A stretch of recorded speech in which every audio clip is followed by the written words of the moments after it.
Welcome to today's episode of the Group X podcast. I'm your host, Tony Zonato, and if you haven't yet done so, hit that follow button so you never miss another episode. Today, I'll be talking to Andy Hateley, trainer and presenter for Les Mills Asia Pacific. Andy shares with us how she got into the industry and what happened at her first quarterly workshop being stopped by the police, along with the challenges of having the same music in multiple releases. So grab your favourite beverage, sit back, and enjoy the show.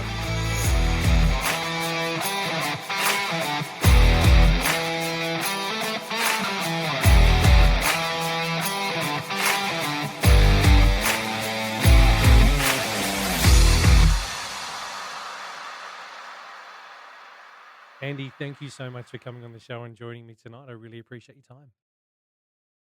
Oh, you're so welcome, Tony. I am very excited to be here and have a good chat with you. Excellent, excellent. Let's kick it off then. So, Andy, tell us, how did you get into the fitness industry? Where does your journey begin? Well, a pretty long time ago, actually. It begins in a small town in country Victoria called Stawell. And my first times in a gym would have been at a place called Planet Feel Good, of which Lisa Cosson is the Yes. owner and manager. And that gym actually moved from Stawell to Horsham eventually. Oh, wow. Yep. So I first started out going to a gym there, but I guess that was also in part with throughout high school. I grew up in a family that played a lot of weekend sports, so competitive sports like netball and tennis. And then through my high school, I did competitive school aerobics. And then following that, I occasionally attended Lisa's gym and did a bit of body step and a bit of body combat. Awesome. Um, and that's where I guess my exploration of fitness started. Yep. Yep. I actually wasn't a particularly fit person for quite a long period of time. And then I went overseas for work for a period of time and then came back. And following that, I decided to launch into doing a Cert 4 in fitness. Yep. So during that overseas trip, there wasn't much to do other than work, exercise, read, or watch movies. Yep. And so after that trip, or during that trip, I got quite interested in fitness or focused on my fitness for that period of time and Yep. decided that I wanted to explore a bit more about what happens in the body, what's good, bad, or otherwise, and what I should do for best Cool. outcomes. And yeah, just a general interest in that side of what's happening. I like hearing that because So yeah, that's quite different to other people I've had on the show previously that have, yes, you had that sort of knowledge and I suppose that that want and drive to actually do it, but the want and drive to actually go and study just because you wanted to learn more is so different to the others. A lot of the others have been in triathlons or come from that background, so it's quite different. But I love hearing that because that's very similar to where I sort of came from. I was in a telecommunication background before I got into the fitness industry and started training and just sort of enjoyed it and was sort of like, oh, I wonder, I want to learn a bit more about the body. I want to learn a bit more about this stuff. What is this, this fitness industry all about? And it just sort of turned into something. So I think that's great. I can resonate with you on that and sort of go, yeah, I get that very much. So tell us a little bit more about Cert 3 and Cert 4 when you did them. so when I did them, it was about 2005. So it was, I think, essentially the time that becoming a PT started to boom. Yeah. And on the course, I met a number of other people. I think we had about 25 people in our course, and I did 4 months worth of weekends, and then sort of studied throughout the week. And then we had all of our assignments and stuff to do and submit at the end. But through that course and through meeting other people, I met one of my besties who I've now known for about 16 years. Excellent. And also that was my introduction into an actual gym. So Yep. through one of my friends, I was introduced to a woman named Yvonne Thomas, who worked for Zest Health Clubs in Queensland.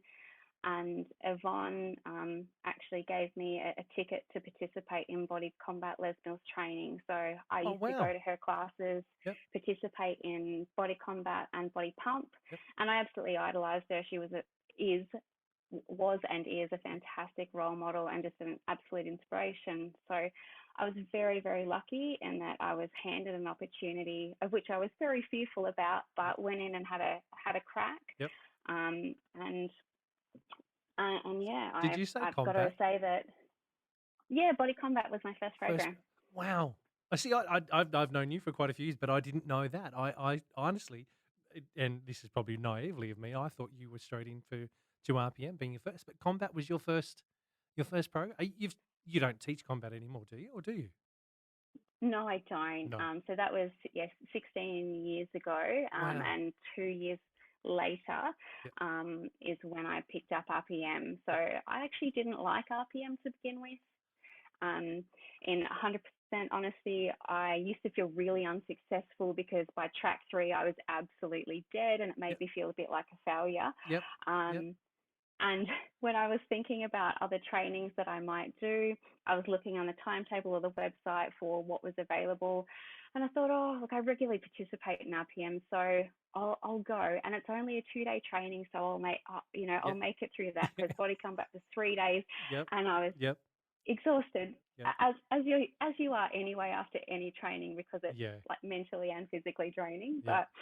But yeah, so Talk us through I did your RPM. talk. So I'm going to Yeah. interrupt. So talk us through your combat training. So you've never done any form of group fitness style training before.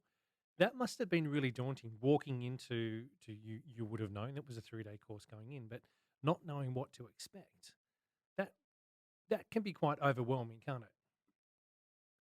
Yeah, it really can be, but I've got to say that I felt really supported. Yep. Um, and the coach or the training was very clear and well structured. Um, there were some things that obviously I knew that I needed to go away and practice across the multiple weekends because at that time it was 2 days up front on one Yep. weekend and then one day the following weekend. Yep. Yep. So across that week, I obviously put more time and attention in through those things before our assessment day. Yep. Um, it was just, it was really great because and I think it happens, well, it definitely happens now, is that we're sharing the training with like minded people. Yeah. Yeah. People that are open to learning, that are interested in understanding what they're trying to produce and how they're trying to support other people through that class experience. Love it. I love hearing that because it to me it's the essence of what training is and the experience that you had. And even though we know that most training has changed now from the 3 days, how it used to be, down to the 2 days, and that from back in the early 2000s. Um, Yeah. I think that's great though that you went in there having the support as well. I think a lot of instructors that walk into it not blindsided by it, but they walk in sort of really not knowing, and it can be quite overwhelming. You know, at the end of day one, I remember with the indoor cycling stuff that I used to do with Network, you'd see some people sitting there at the end of day one in tears in the corner. You know, it's so I, confronting and so overwhelming, and it's like, guys, you know what? You are going through a massive change here, and a massive, you know, it's an experience that you will have with you forever. You know, but I say to those, used to say to those guys, don't stop. You know, you're here. You've got the tools with you. We're all here to support you. It's just I never ever saw the assessments on day one or day two as pass or fail. It was more, you know what, you're having a go. Get up and have a go. That's all it is. Because yeah, you're not meant to walk away from a 3 day course being an absolute gun and nailing it and being, you know, Top Gun hero going, yeah, cool, I can walk out there and cover every single peak time slot. You walk out of that course going, cool, I've got the basics. The foundations are set. I'll go and practice this. And as you said, that first week of after the 2 day course, pardon me, before going into to day three, you go and you practice and you practice and you practice and you hone in on those skills that you get told from those couple of days of training. Hey, you need to work on this stuff, and it's not a bad thing. It's you don't know what you don't know. yeah, and I completely agree with that. In that, it took me 3 months of team teaching RPM after doing my training before I felt more confident and competent about what that I actually could get through the whole class teaching with a reasonable amount of coaching that I felt was like satisfactory and a good outcome for the class, Yep. still motivational. Um, yeah, so it does take time, Yeah. but it's a great experience. This is the Group X podcast. So where was the first club you ever taught at? Was that in Queensland? It was in Queensland, Yep. in Bevelle. Okay. Yeah, Awesome. and Awesome. that was a great little club. Yep. It was a Zest at the time, and I think Yep. then it changed to Good Life, and who Yep. knows what it is now. Well, yeah. So many changes. Yes. I love it. So we said combat was your first. You went through. You were doing. Were you when you were teaching? Or sorry, when you did your training for RPM? Were you teaching combat at that stage? Were you on a timetable teaching? Yes. You were. Yeah, I was. Yeah. Cool. So going into RPM, you would have had a basis and a knowledge of what to expect in a roundabout way. I mean, the program essence and everything there is different, but the structure of the training and how to learn things you would have had under your belt going in to make it a little bit more familiar. Yeah, definitely. Yeah. It was just obviously a different structure and an apparatus to actually work with, Yeah. being the bike. Yeah. That I really wasn't particularly familiar with. I had previously done like some mountain biking, but it's not a significant amount at all. So Yeah. coming onto an indoor bike was, really different. Yeah. Who was your trainer presenter for RPM? Troy Grimshaw was Okay. my trainer and presenter. Yep. Yeah, and he Yep. was a triathlete. Yep. He's not around anymore though, is he? He's not part of the team anymore? No, not part of the team anymore. No. He went on to become an Olympian, as far as from what I can recall. Okay. But then I moved state, so I moved to Adelaide, and have somewhat lost track of what he's up to. Yeah, love it. Love hearing that. So when you moved down to Adelaide, where were you working then when you moved to Adelaide? Which gyms were you at? When I moved to Adelaide, I picked my house based on proximity to the gym. So I was 5 minutes away from Holden Hill, which was Holden Hill Good Life at the time. Yep. So that's where I worked to begin with, and then I also ended up working at Zone Health and Fitness in Salisbury Plains. Yep, with Brad and the team down there. Cool. Yeah. I love the fact that you chose your house, your location of your house close to the gym. That's dedication, but that's also smart thinking. That's going, you know what? I don't have to get up 45 minutes before I'm there in the morning. I can get up and that's brilliant. That's gold. That's right, and I love earlies. I'm pretty much nothing but early mornings, so got to help myself out. Yeah, no, that's good. The first episode of this that I did for this season was with Tash, and I remember Tash and I having a chat, and she's like, Tony, the first class I ever taught was at 6:30 in the morning. She's like, at 6 what? 6 who? What time was that? She said, and it was. She said one of the members said to her that the reason they do early morning classes is because they're up and they've had it done before their brain switches on. And so they've yep, cool, I'm done. They're halfway through the workout and their brain's sort of going, what are you doing? And they're like, yep, it's almost over. We can go home again after this. So yeah, I love that though. It's first thing in the morning. Most of my classes were morning classes.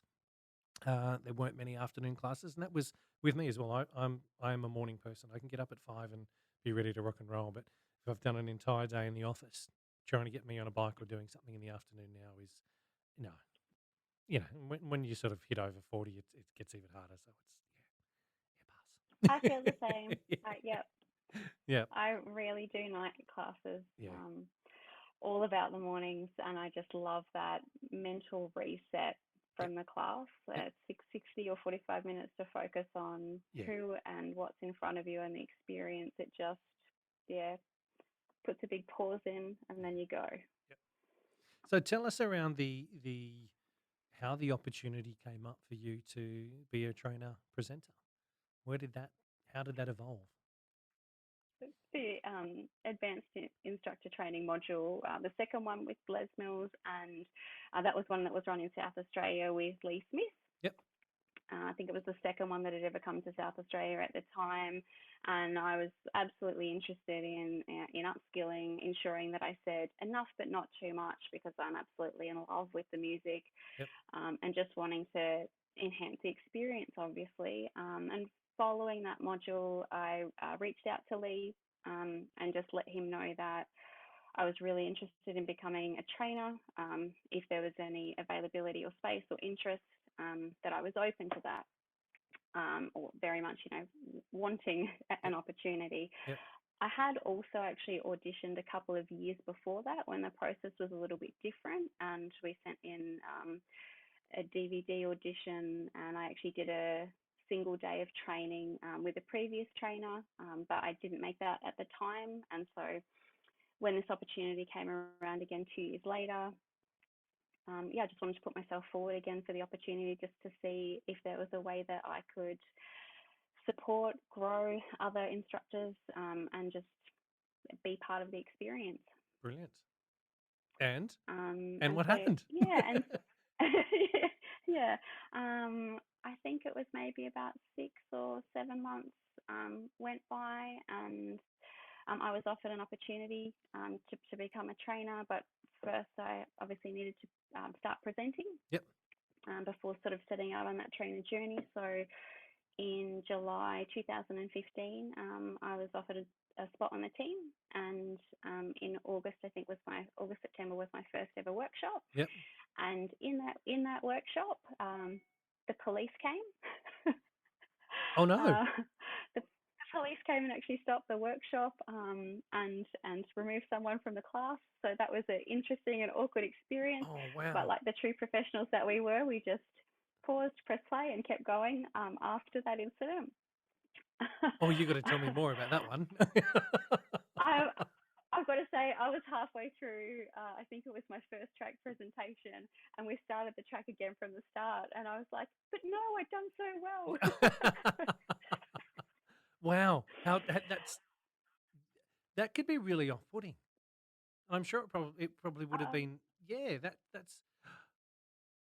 wow. it was a challenge at the time, but we got Yeah. on with I'm it. just picturing that in my head of being up on stage, in the mid track, music pumping, and out of the corner of your eye, you're seeing the stoppers walk in, and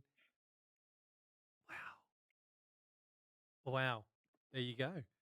I can honestly say I don't think I'm going to hear that from many other people throughout this series. That's brilliant. Wow. So you just kept going then? You could just yep, press play, continue Yeah, on, and we kept, just like it never even happened. It was yeah, yeah, well done. yeah, finished the class. It was great Wow. in the end. Yeah, yes, yeah. Goodness me. So that was your first ever presentation that you did in front of people, and it was obviously an Yeah. experience. Where did that evolve to? Where did you go to from there? From there, I continued to present at workshops, and then I also started doing initial training modules with other obviously qualified trainers. So my first module ever was with Matt Thraxton, and then I've done modules also with I Yep. know he's amazing. Yes, I was just about to say it's a um, name I haven't heard for quite so many years because he's now looking after Les Mills over in I think it's China, I believe he's over there. But yeah, I think yeah. yeah, wow, wow, that would have been an Um, experience as well because Matt is a personality in himself. He's an energy when he walks into a room. You know that Matt's in the room. It's yeah. just yeah, that would have been nice to actually learn from someone of that caliber as well, though, and pick up his style, or not so much his style, but pick up a lot of things that you could have learnt from him during that. I've learnt I'd learnt so much from him, but I've learnt from so many different trainers. I was really fortunate. Like I've worked with Amanda Breen on a training module. I've worked with Libby Howard on a training module. Sam Winter on a training module. Um, yeah, I've had lots of little opportunities to actually get together and work with other people before then being cleared to take modules Yeah. myself. Yep. My first ever module was a full module of 16 people, and Wow. it was one of the best weekends I've ever had. I was Every module is a wonderful and different experience, Yep. but we had an ethically good bond, and we actually still have that now. Whereabouts was that one at? It was in Sydney, so I think it was at Macquarie Uni. I can't quite Okay. remember. I've done a lot of modules across the Sydney region. Yep. Yep. Sydney and ACT are generally had generally been my space Yeah. until COVID, and then we've taken some more training options and put on some more trainers since then. This is the Group X podcast. Tell us about the first 5, if you can remember this, 5 minutes before your first initial module training with those 16 people. What was going through your mind? How was your stomach feeling? Give us a bit of a, if you can remember that, what was going on? I think it feels the same pretty much any time Yep. that I kick off a module, whether I've got 5 people or 16. And I always feel incredibly nervous.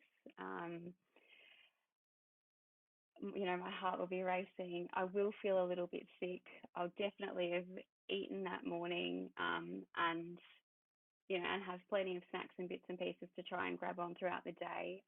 But when we've got a big and busy module, just really focused on making sure that everybody has what they need, Yep.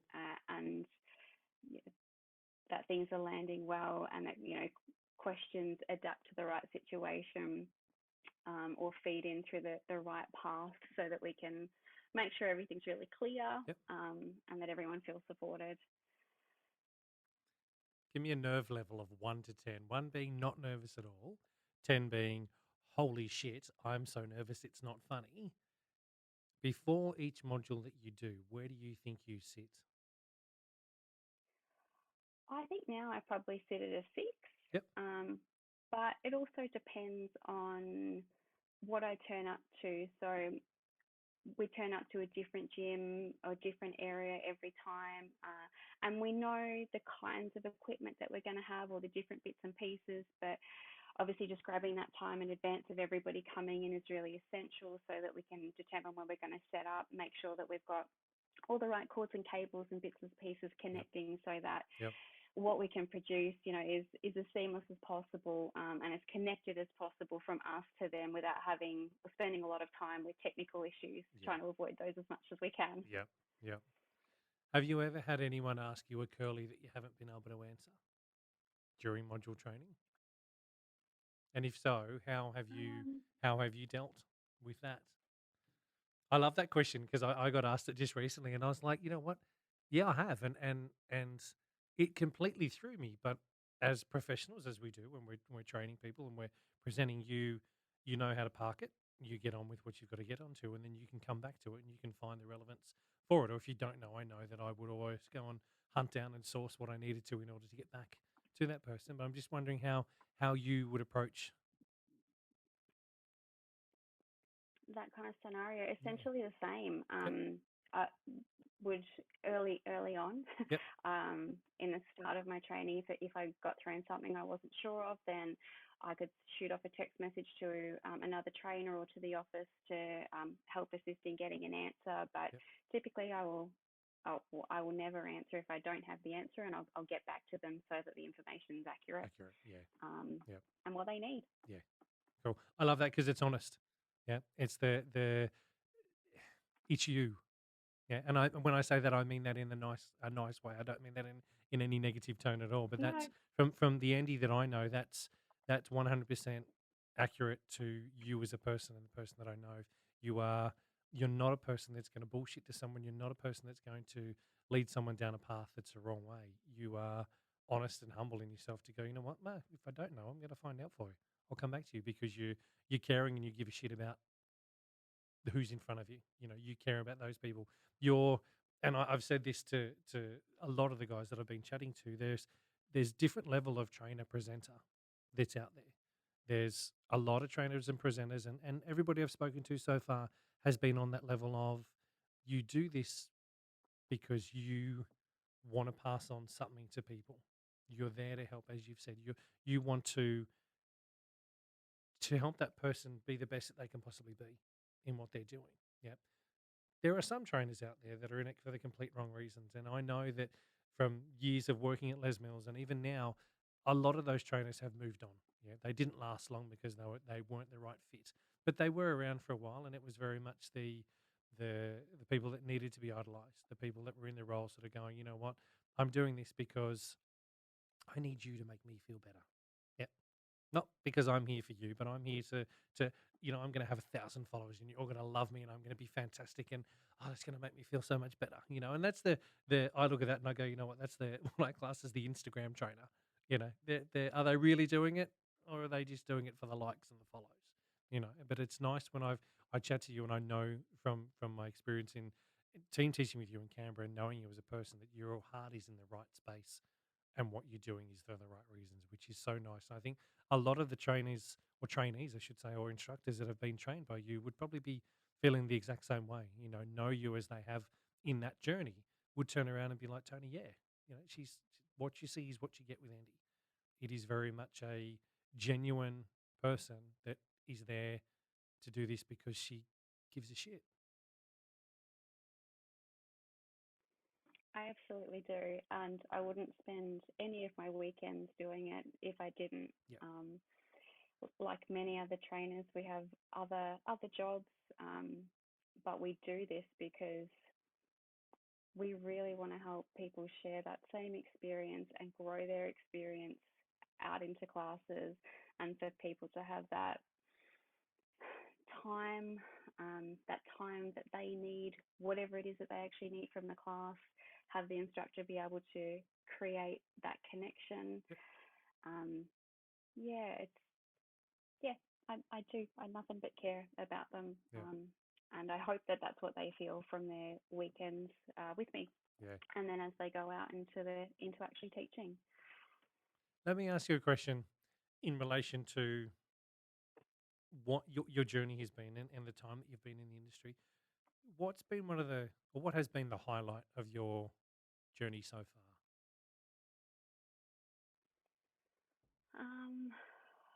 I think the highlight of my journey would be the occasional time that a member comes up to me and tells me that I'm the reason, or my classes are the reason that they've come back to the gym again and again.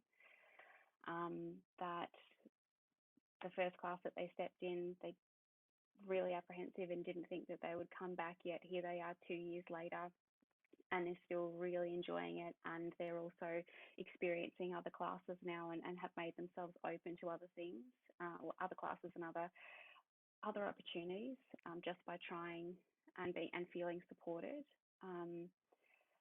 That's definitely,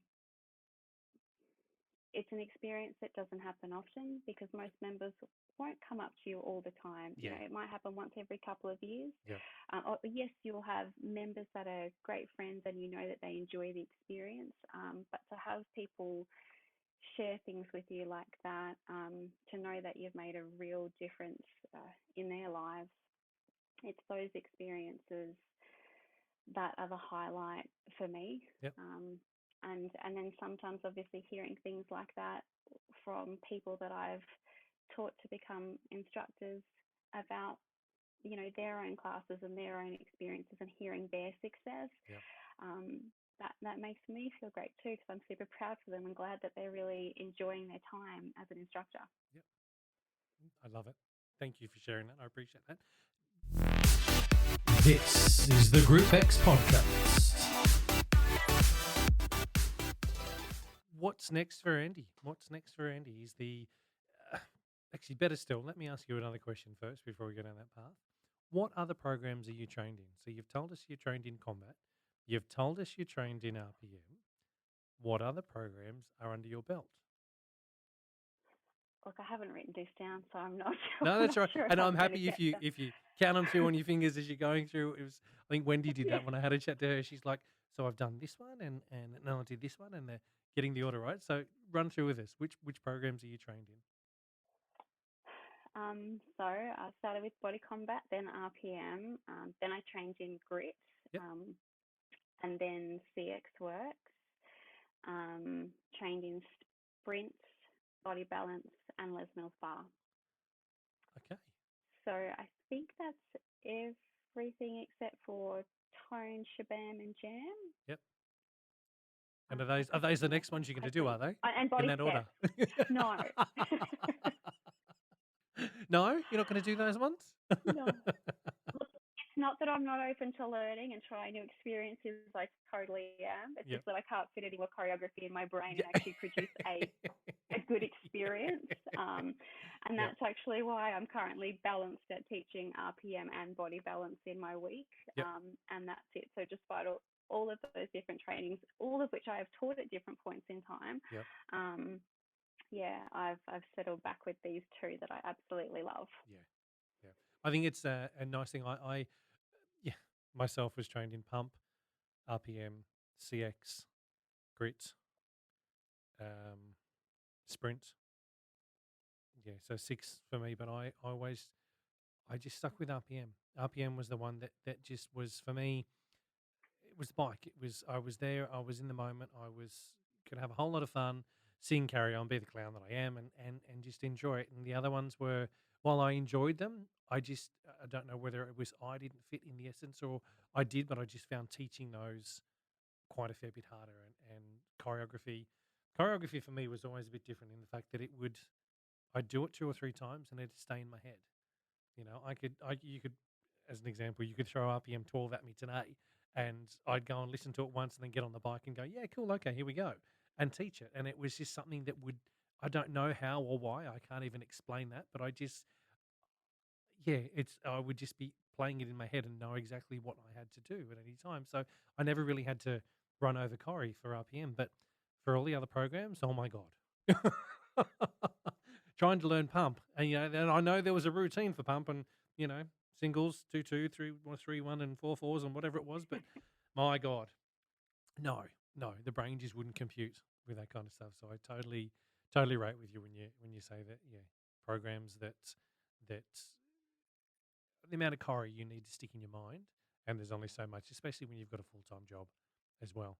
There's a certain limit where you go, yeah, okay, that's enough choreo for now. That's yeah. There was a period of time where I managed 4 programs with full-time work, Oh, and yeah, things needed to change, so they did. that's when you wanted. But like you, from what you just said, RPM is my one constant since I Yeah, started teaching, and I've never stopped. yeah, yeah. The thing that I was always dreading was that if Les Mills ever used the same song in a release for, as an example, for Pump, and then it was also in a release a couple of letters on in RPM or something like that, and you'd be like, Corey, just no, no, hang on, no, yeah, that's meant to be a deadlift, and I'm on a bike. What the no, the Well, challenge. guess what? This coming RPM release, this next quarterly workshop, there's a song from Body Balance in RPM. Oh wow. Okay, Yeah, that's so which I taught as a body balance track. yeah. Like, Obviously, a different version of the yeah, track, but still, yeah, that's what I'm talking about. That's that challenge of your brain then going to be going, yeah. hang on a minute, I'm meant to be doing downward dog pose or whatever pose it is in balance of going, no, hang on, we're on a hill climb or whatever it might. Wow, that's brilliant. I haven't taught now in 10 years.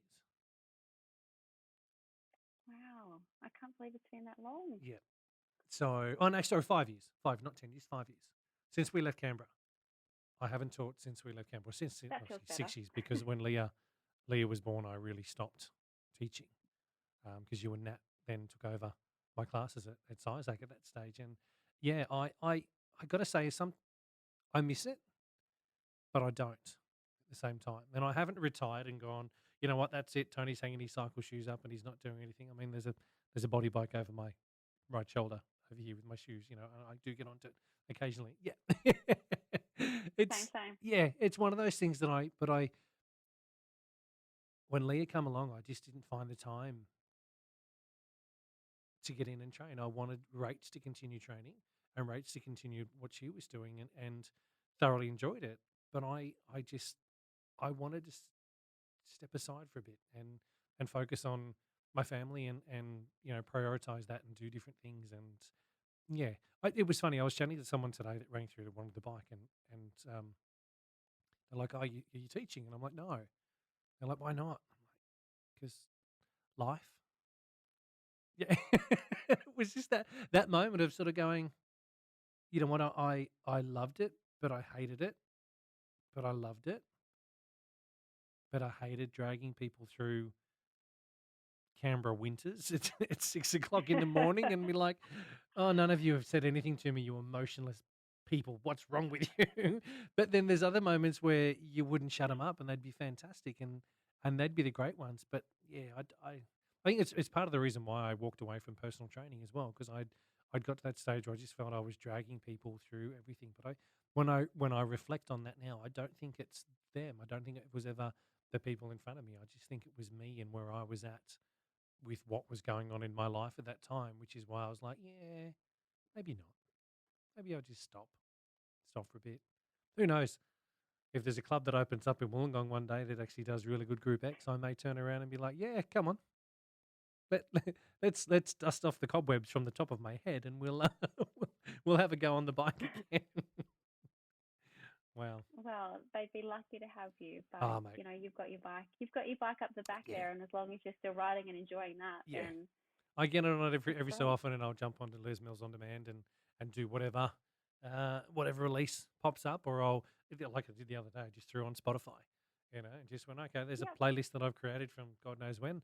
I'll just make it up as I go along and have some fun. And we know towards the end of me teaching that was pretty much how it was anyway. If that's not the choreography, that's what it should have been. You were never in those classes, were you, Andy? No, no. I think I was. Oh, look, those were the days where Tony was having fun on a bike, and You yeah, know what? Contrasting experience is a good thing. yeah, this is true. This is true. I remember telling people that when my last class that I ever taught in North Sydney before we moved to Canberra, um, I did 5 track fives in a row. Oh, Yeah, yeah, we had it was a cycle class on the time. That wasn't RPM. It was put down as a cycle class because I just told them I wanted to have some fun, and we did 1, 2, and then 5 track fives, and it was yeah, it was a party. It was a party on a bike, and I think we all walked out of that. true. We all walked out of that looking at each other, going, "What was that?" But it was a whole lot of fun. Sometimes you've It got was a to great farewell. yeah. I say bend the rules, not break them. Bend them just to It was a different format at that stage. Love it. Hey Andy, if there's any bit of advice that you could give someone wanting to follow in your footsteps to be a trainer and a presenter, what would it be? That's a really great question. Firstly, start with completing advanced training Yep. through Les Mills so that you can sit down and actually have some time to really assess why you do what you do and think about your purpose within it.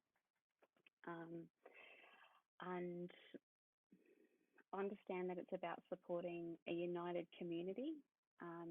I know that you commented before in some people's minds it's all about them um, in that position, but it's not. Yep. It's absolutely all about everybody else, um, developing them and supporting them. And with your members, have fun, be creative, be consistent, and let yourself be challenged. If that's a goal for you, then go right ahead and put yourself forward however you can. Um, as I said before, I didn't make it through my first application process. Um, there won't always be space at the right time in every program or in every state or location potentially. Um, but all you can do is be your best, do your best, and put yourself forward. I love hearing that. Thank you for an honest and I'd say informative answer. Um, there's because I know there's a lot of, and you know this as well from people that you've spoken to at quarterly workshops and the like, that there's people that idolize trainers, and that's fantastic. I think that's a drive and a passion to have. And if there's advice that trainers and presenters can pass on that resonate with people on how they got to be where they are, or best advice and best practice on, what, if you guys want to be a trainer and presenter, this is what you're going to have to go through in order to do it. It's not going to be handed to you on a silver platter. No one's just going to rock up. I think the times where I've heard that a trainer, or sorry, an instructor has been at a quarterly workshop and someone high up the food chain has sort of honed them out and sort of gone in and gone, hey, yeah, you've got what it takes. Get over here. You're going to be a trainer presenter. I don't think those days work. I don't think they exist anymore. I think it is more, you've got to have talent. You've got to show people that you are keen. You've got to almost jump above the rest of the people that are out there. And as you say, doing advanced module training, getting sign off, and being known not to be a pest, not to be that person that is the, hi, me, I want to do this, I want to go. It's more letting them know, letting the people know in the right places that, hey, you're keen to give this a shot. If the opportunity arises, I'd like to be over. Yeah, I'm over here, letting you know. And I think that's to me is part of why this presenter trainer series was so important, and part of the reason I wanted to try and do it was to not only share your experiences and how you guys got into it, but so people can pick up bits and pieces on, if they're wanting to do it, how how they can go about doing it as well. Well, there always needs to be a next generation. Yeah, Otherwise, we won't get to do what we do. so true. Yeah, yeah, Or share it in clubs, or become a participant and be a participant yeah, later. yeah. This is the Group X podcast. What does the future hold for Andy? In the Group X space, what does the future hold for Andy? Are there things that you want to tick off a list that you want to achieve? Are there things that you've set goals around that you want to get out there and do?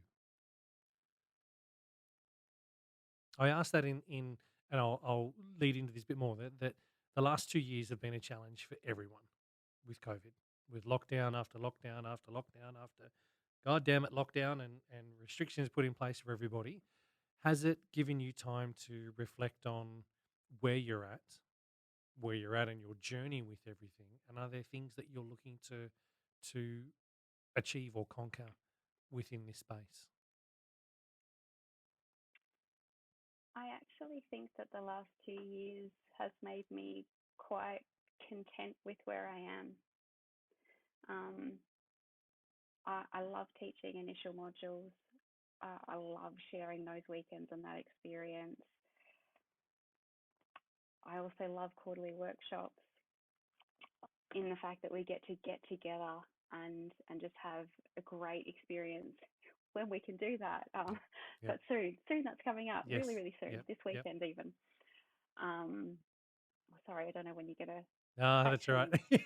dump this. Soon. Yes, look, today's the 22nd of the 2nd, 2022. So, yeah, for anyone listening, that's when we've recorded.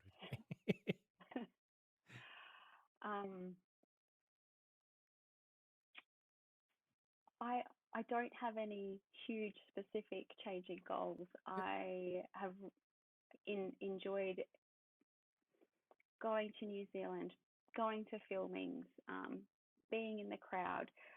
Had the absolutely incredible opportunity of being on stage in the Sydney filmings. Yep. I just want to have amazing classes with wonderful people in front of me, and continue to provide Les Mills instructors with training experiences and workshop experiences that they enjoy. So I hope that I can continue to do that. Yep. Love it. I don't know when there's a full stop on that, but Yeah. No, and who that's the knows? thing. There doesn't need to be a full stop, does there? It's I love hearing it though, because it shows that the passion is real for what you do. It's not. y- I can't pinpoint what I'm trying to say here, but it's an honest, heartwarming answer from you that I love hearing, and it's I think it's part of the reason why you and I are mates in that way, that you're a genuine human, Andy, and it's a pleasure to the times where I shared the stage with you in Canberra.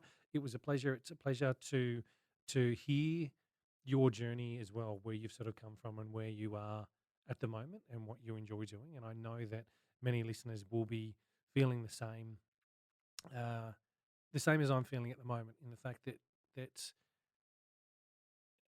yeah, we just thank you for what you do. is really the only way I can say that without that meaning coming across too deep and meaningful and soppy for anyone that may be listening. But no, it's yeah, just thank you very much for who you are and what you do and what you bring to our industry and our space. I know that you've touched a lot of hearts, a lot of people with what you're doing. So don't stop, keep going. Well, thank you.